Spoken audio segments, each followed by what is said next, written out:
Sir என்ன எதுக்கு நடுவுல போட்டிருக்காருன்னா இப்போ அடுத்து நிறைய டக் மூமெண்ட் இருக்கும். அதெல்லாம் ஒண்ணு இல்லைங்க, அதெல்லாம் நம்ம நண்பர்கள் கேள்வி கேட்க போறோம். Okay ready. Over to press please.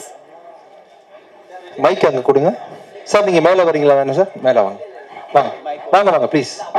நான் வேணா போட்டோ எடுக்கிறேன், வாங்க. சரி வாங்க, மேல வாங்கலாம் ப்ளீஸ், எனக்கு ஆசையா இருக்கு, வாங்க. ஏன்னா பல வாட்டி எல்லாருமே கேக்குறாங்க யார் அது கேள்வி கேட்கறா பிரஸ் சைடுல. சோ மேல வரலாம் சார், ப்ளீஸ் வாங்க.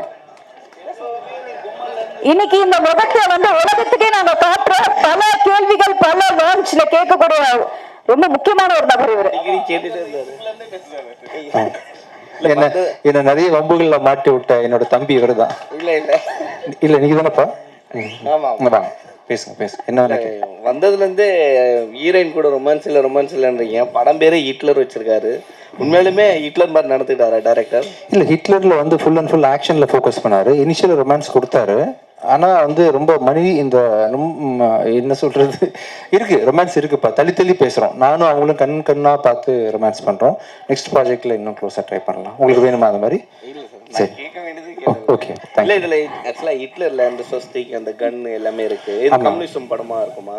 இல்ல, ஒரு கெட்டவன், அந்த கெட்டவனுக்கு ஒருத்தன் வந்து கெட்டவனா தெரியறான் அப்படின்னா அவன் யாரு? அவன் நல்லவன்.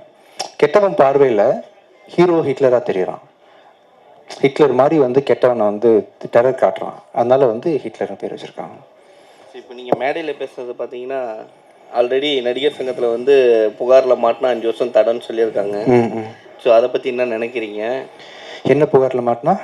அந்த சம்பந்தம் ஹேமா கமிஷன், விசா கமிஷன் சொல்லிட்டு வந்துட்டு இருக்கு. ஸோ பெண்களுக்கு அந்த இது இல்லை, பாதுகாப்பு இல்லைன்றாங்க. ஸோ நீங்க பாதுகாப்பாக தான் ரொமான்ஸ் இல்லாமல் நடிச்சிருக்கீங்க. சார் படத்துக்குன்னு தேவைப்பட்ட அளவுக்கு பண்றோம்ப்பா. ஆக்சுவலா படத்துக்கு வந்து டைரக்டர் என்ன சொல்றாங்களோ அதை பண்றோம். வேற ஏதாவது முடிஞ்சா நீங்க ஏதாவது சஜஸ்ட் பண்றீங்களா, நாங்க எப்படி பெண்களை பாதுகாக்கலாம்னு சொல்லிட்டு? அது நீங்க தான் முடிவு பண்ணு. இல்லை தம்பி, நீங்களும் ஒரு ஆம்பளை தானே? ஆம்பளை தான் சார். ஆமா. ஆக்சுவலா இப்போ வந்து அதுக்கு கருத்து சொல்லிட்டே இருக்காங்க. இல்ல நம்ம பண்ணாலும் சரி, நான் வந்து பெண்களை எப்படி பாதுகாக்கிறதுன்னு சொல்லிட்டு நான் சொல்றேன். உங்க கருத்து என்ன, எப்படி பாதுகாக்கலாம்? நம்ம தங்கச்சின்னு சொன்னாவே பாதுகாப்பு தான் தம்பி. முடியுமா? அதெல்லாம் மனசாட்சி இப்படி பேசுங்கப்பா. என்ன முடியுமா அது சொல்லுங்க. நீங்க எப்படி பெண்களை பாதுகாக்க போறீங்க சொல்லுங்க. அவங்க கிட்ட எப்படி நடந்துக்கணுமோ அந்த மாதிரி. எப்படி நடந்துப்பீங்க? நான் பெண்ணு வச்சுப்போமே, எப்படி நடந்துப்பீங்க? எப்படி சாப்பிட்டீங்களா? சாப்பிட்டீங்க. ஆமா, நான் என்ன பண்ணேன், இப்போ இன்டர்வியூ கொடுத்துட்டு இருக்கிறேன். அப்புறம் ஓகே, இன்டர்வியூ கொடுத்துட்டீங்கன்னா ஃப்ரெண்ட்ஸா எப்படி பேசுவாங்களோ அந்த மாதிரி நடந்து. ஃப்ரெண்ட்ஸ் எதுக்கு பேசுறீங்க? தங்கச்சின்னு சொல்லிட்டு போக வேண்டியதானே? வேற எதுவும் தேவையில்லை என்கிட்ட உங்களுக்கு ஆக்சுவலா? இல்ல சார். இல்ல பெண்ணா வந்து நிக்கிறேன் இல்லையா? ஆமா. சாப்பிட்டீங்களான்னு கேட்டீங்க, சாப்பிட்டேன்னு சொல்லியாச்சு. வேற என்ன கேட்டீங்க ஆக்சுவலா? அடுத்தது என்ன ப்ராஜெக்ட் பண்ண போறீங்க? அடுத்து என் கூட பண்ணிட்டு இருக்கீங்க. நான் வந்து சுதாரிப்பா அண்ணான்னு பேசிடுறேன் இனிஷியல்ல இருந்து. இப்பதான் பெண்கள் அப்படிதான் பேசுறாங்கல்ல, தன்னை பாதுகாத்துக்கிறதுக்கு. ஒரு மாதிரி பசங்களை பார்த்தா, வாலிபர்களை பார்த்தா எடுத்த உடனே அண்ணான்னு சொல்லிடுறாங்க. இன்னைக்கு ஆங்கர் மேல என்ன கோவம் தெரியல வச்சு இன்னைக்கு செஞ்சு. நீங்க சோபனா என்னோட பெஸ்டி. ஆக்சுவலா நம்ம ஜாலியா பேசிக்கிட்டேன், வேற ஒண்ணும் இல்லப்பா. அதே போல இப்போ வர நீங்க சொன்னீங்க சமீபத்துல நாங்க ப்ரொமோஷன் பண்ணிட்டு இருக்கோம்னு சொல்லிட்டு, அந்த ப்ரொமோஷன் பண்றீங்க, இங்க நிறைய கேமராஸ் இருக்கு, இவங்களுக்கு எல்லாம் ஏன் கொடுக்க மாட்டீங்க? கொடுத்துட்டு இருக்கோம். இது உங்களை கூப்பிட்டு வச்சு பேசிட்டு இருக்கோம், எல்லாரையும் வர வச்சு பேச போறேன். நீங்க எல்லாரும் இங்க வர போறீங்க. இங்க இருக்கவங்க நிறைய பேர் அதை நோக்கி தான் வந்துட்டு இருக்காங்க. ஆமா ஆமா. சோ அதனால இங்க இருக்கவங்களையும் கூப்பிட்டு கொஞ்சம் கன்சல்ட் பண்ணி இன்டர்வியூ எடுங்க அப்படின்னு. ஏன்னா பெரிய ஹீரோக்களை வந்து இவங்க கூப்பிடுறது இல்ல நீங்க அப்படி. இதோ இப்போ கூப்பிட போறேன் உங்களை வச்சு. நீங்க யாரெல்லாம் கூப்பிடணும்னு சொல்றீங்களோ எல்லாரும் கூப்பிட போறேன். நேத்து ஒரு 8 சேனல், முந்தானத்து ஒரு 8 சேனல், 16 சேனல் வந்து ஹிட்லர் படம் ஓடுறதுக்காக கொடுத்துருக்கோம் இன்டர்வியூ. இப்போ யாரை கூப்பிடலாம் சொல்லுங்க, நீங்களே கூப்பிடுங்க. நீங்க யாரை வேணாலும் உங்களுக்கு பிடிச்ச யாராவது சொல்ல முடியாதுல்ல. யாரோ ஒருத்தர் உங்களுக்கு யாரும் பிடிக்கும் கூப்பிடுங்க. யார் ரொம்ப கஷ்டப்படுறாங்க, யார் ரொம்ப நாள் இன்டர்வியூ எடுக்காம தவிக்கிறாங்கன்னு சொல்லுங்க. நிறைய பேர் இருக்காங்க. ஒருத்தர் யாராவது ஒருத்தர் கூப்பிடுங்கப்பா, நான் பேசிடலாம். அப்படி ஒரு நேம் சொல்லுங்க, யாரோ ஒருத்தர் சொல்லுங்க. மோகன் இருக்காரு. வாங்க சார், மோகன் சார் வாங்க வாங்க வாங்க மோகன் வாங்க வாங்க வாங்க வாங்க ப்ளீஸ் மேல வாங்க. என்ன ஒரு ஹாய்ன்றாரு, உங்களை கூப்பிடுறாங்க சார். ஹாய் அப்படின்றாரு. மைக். தேங்க் யூ வாங்க வாங்க. என்ன செஞ்சிட்டு இருந்தாரு? தம்பி நான் செய்யற மாதிரியா இருக்கு. எவ்வளவு அன்பா பழகுறேன், என்ன அன்பா பேசிட்டு இருக்கேன். தம்பி இது உண்மை மனசு சொல்லுங்கப்பா. இல்ல உண்மைதான் சார்.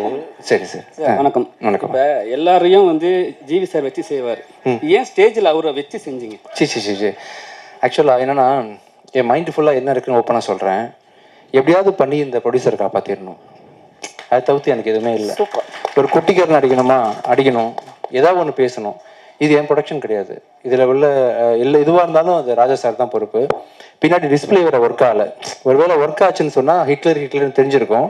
இந்த இடத்துல ஒரு ஹீரோவாக ஏதாவது பண்ணி ஏதாவது காப்பாற்ற முடியுமே, என்னை நம்பி வந்து ஐஸ்வர்யா தத்தா இருக்காங்க, அந்த ஒரு பொண்ணு நடிச்சிருக்கிறாங்க, இந்த டீம் சம்மந்தப்பட்டிருக்காங்க, தனாவோட வாழ்க்கை இது 4 வருஷம் கழிச்சு ஒரு படம் நடிச்சிருக்கிறாரு, இவங்களுக்கு ஏதாவது ஒன்று பண்ணுமேன்றதுக்காக, இது என்னோட தனிப்பட்ட நேச்சர் கிடையாது, இந்த படத்துக்காக என்ன பண்ணுறதுக்காக சாரை கூப்பிட்டு ஒரு கலகலன்னு போட்டு அதெல்லாம் நீங்கள் மீடியாவில் போடுவீங்க, மக்கள் பார்ப்பாங்க, இது ஹிட்லர் சம்மந்தப்பட்ட விழான்னு தெரியும், ஸோ அதனால வந்து படத்தை பார்ப்பாங்க, புக்கிங் நடக்கும், எல்லாரும் இந்த படத்தை பற்றி சம்மந்தப்பட்டவங்க எல்லாரும் சந்தோஷமா இருப்பாங்கன்றதுக்காக பண்ண வேலை தான், மற்றபடி வேற ஒன்றும் இல்லை. படத்துக்கு வந்து ஹிட்லர் பேர் வச்சிருக்கீங்க. உண்மையான ஹிட்லருக்கு வந்து ஒரு புகழ் ஒன்று பிடிக்கும், அவருக்கு புகழ் பிடிக்கும், வெற்றி பிடிக்கும். அதே மாதிரி விஜய் ஆண்டனிக்கு வந்து கிசு பிடிக்கும். இந்த ஹிட்லருக்கு என்ன பிடிக்கும்?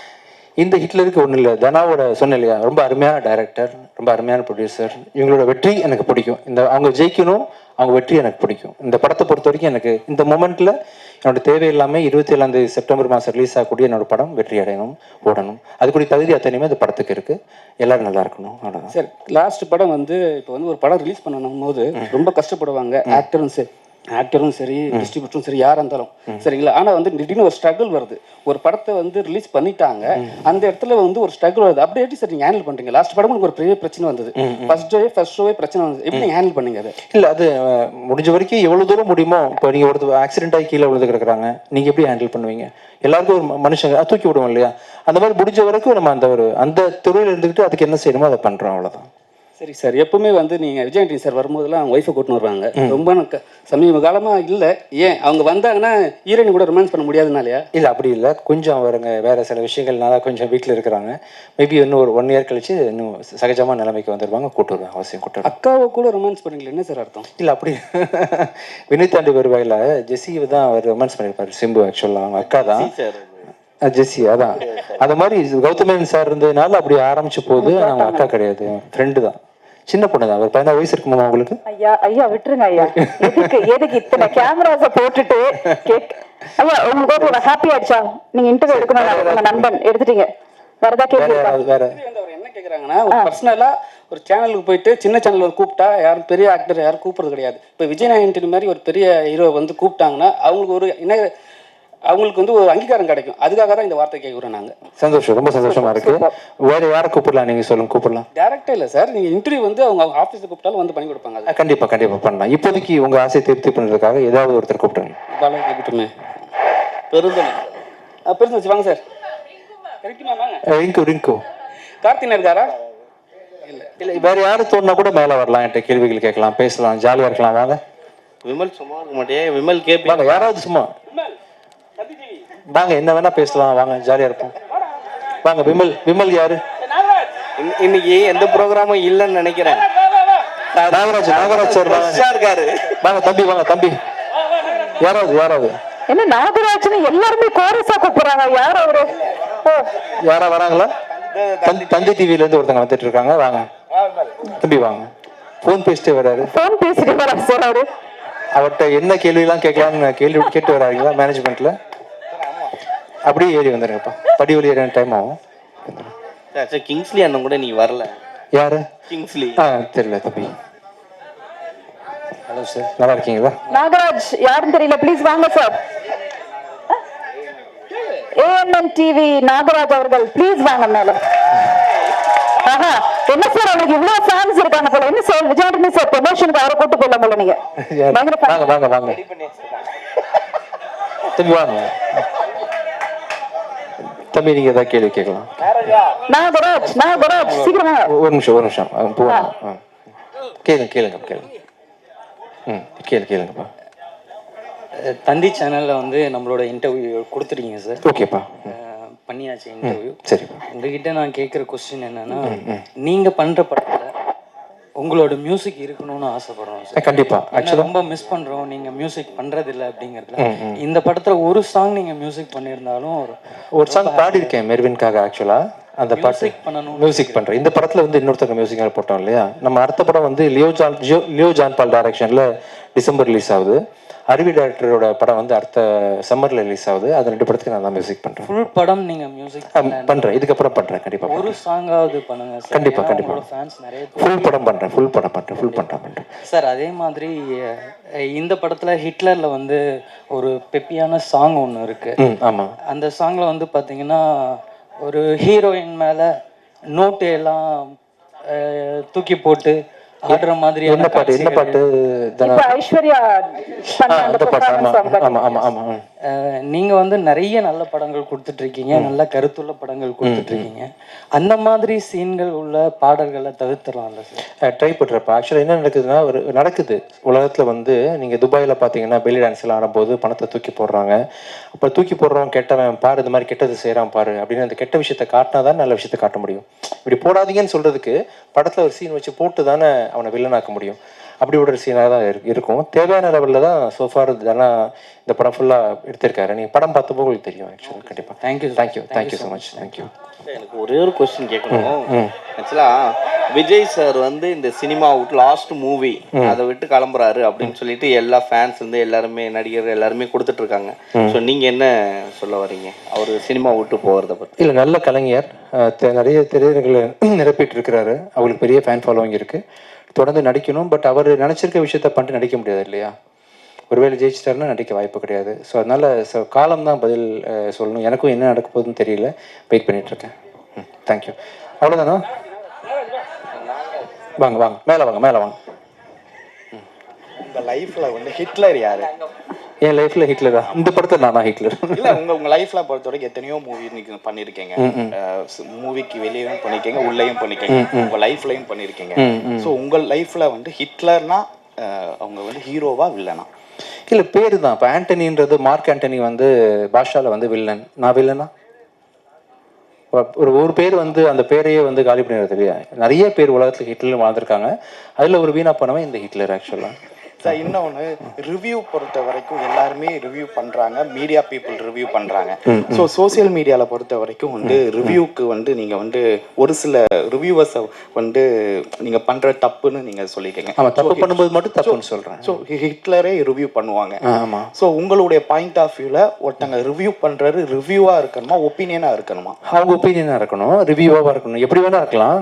இன்னொருத்தர் வாழணும், நம்ம எல்லாம் சந்தோஷமாக அந்த உலகத்தில் கடந்து போகணும், ஜேர்னி நல்லா இருக்கணும், ஒருத்தர் சப்போர்ட் பண்ணுன்ற நோக்கில் இருக்கலாம், தப்பு இல்லை. ஆமாம் சார். இந்த படம் வந்து ஆடியன்ஸ் பொறுத்த வரைக்கும் எப்படிப்பட்ட படமாக இருக்கும்? உங்களுடைய கேரியர் பொறுத்த வரைக்கும் எப்படிப்பட்ட படம்? ரொம்ப முக்கியமான படமாக இருக்கும், கமர்ஷியல் படமாக இருக்கும். நம்பி வந்து ஹிட்லர்ன்ற படத்தை வந்து 27th ரிலீஸ் ஆகும்போது தியேட்டருக்கு வருவாங்க. வர்ற யாருமே டிசப்பாயிண்ட் ஆகாமல் கண்டிப்பாக திருப்பி போவோம். இது வந்து மூவியோட ப்ரமோஷனுக்கு நான் கேட்குறேன். ஸோ அவுட் ஆஃப் மூவி தான். அவுட் ஆஃப் மூவி கேமரால கேட்பீங்களா? இல்ல உங்ககிட்ட கேட்குறேன். சரி. ஸோ விஜய் சாரோட மாநாடு வந்து இண்டஸ்ட்ரியே போற மாதிரி ஒரு தகவல் இருக்கு.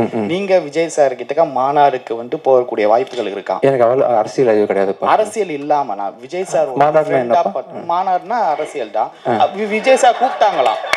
விஜய் சார் உங்களை கூப்பிட்டாங்களா? போகிறதுக்கு வாய்ப்புகள் இருக்கா? ஃப்ரெண்டு தானேப்பா, விஷால் கூப்பிட்டாலும் போவேன். இல்ல விஷால் சார் ஆரியா மாநாடு வச்சாலும் போவேன். இல்ல நீங்க கூப்பிடுறீங்களா மாநாட்டுக்கு வர்றேன். விஜய் சார் ரியா பிளான் டு மாநாடு கிங்ஸ்லி கூப்பிட்டாலும் போவேன். விடுங்கப்பா, விடுங்க சார். நீங்க ஃபர்ஸ்ட் மாநாடுனா என்னன்னு ரியாக்கு எக்ஸ்பிளைன் பண்ணணும் இல்லையா? என்னப்பா? ப்ளீஸ் கம் டு சொல்லிட்டாங்க. ஓகே அதை விட்டுறலாம். Last question sir. லாஸ்ட் நான் கேட்டேன், நீங்க அதை விட்டீங்க. என்னன்னா, எந்த ஒரு தனி மனிதனுக்குமே வந்து கிசு பேசினாவும் சரி, பேசினா பிடிக்கும், அவங்க மேல கிசு வந்தா பிடிக்காது. ஆனா நீங்க எல்லா மேடையிலயும் வந்து கிசு எழுதுங்க சொல்லுங்க, என்ன ஒரு காரணம் சார்? ஏன் பண்ண மாட்டேங்கிறீங்க? காரணம் சொல்லுங்க. நான் இவ்வளவு கேட்கறேன் சார். ஏன் பண்ண மாட்டேங்க? மேல இல்லனால தான் பண்ண முடியல. இல்லாட்டி கண்டிப்பா பண்ணிருப்போம். ட்ரை பண்ணுங்களேன். ஒரு மனுஷன் தப்பு இல்லாம இருக்குமா? அப்படி அப்படின்னா சொல்லிட வேண்டியதுதான். இப்போ 2-3 பேரை வந்து ஒரே மேடையில வந்து லவ் பண்ணிட்டீங்க. சீச்சி, அது ப்ரொடியூசருக்காக பண்ணேன். இந்த ஹிட்லர் படத்தை ப்ரொமோட் பண்றதுக்காக நான் பண்ணேன். இன்னும் 4 பேர் கூட பண்ணுவேன், கூப்பிட்டுவாங்க. சரி, இன்னொரு கேட்டேன் சார். நீங்க கிசு கேட்டனால இது கிசு கிடையாது. ஒரு டைரக்டர் ஒரு விஷயத்த சொல்றாரு, ஆனா விஜய் ஆண்டனி சார் மட்டும் வித்தியாசமா பண்றாரு. ஏன் என்ன பண்றாங்க? ஆமா, ஒரு டயலாக் சொல்றாங்க, அந்த டயலாக்கே நீங்க வந்து மாத்தி அது அவர் வந்து ரொம்ப ஸ்டைலா சொன்னாரு, இன்னும் பொய்டிக்கா சொன்னாரு. அது உங்களுக்கு வரும், எனக்கு வரல. அதனால தான் ரொமான்டிக் படம்லாம் பண்ணல. நெக்ஸ்ட் டைம் நான் வந்து கண்டிப்பா இம்ப்ரோவைஸ் பண்றேன். தேங்க்யூ. அந்த வரைக்கும் மட்டும் தம்பி என்னை மாட்டி விட்டது போதுமா? வேற ஏதாவது பிளான் வச்சிருக்கீங்களா? தேங்க்யூ. ரொம்ப நன்றி. இந்த படத்தை நீங்க அவசியம் வந்து வர செப்டம்பர் மாதம் 27 பார்க்கணும். படம் கண்டிப்பான கமர்ஷியல் படமா, உங்களை எல்லாரையும் திருப்தி படுத்துற படமா நிச்சயமா இருக்கும். தேங்க்யூ.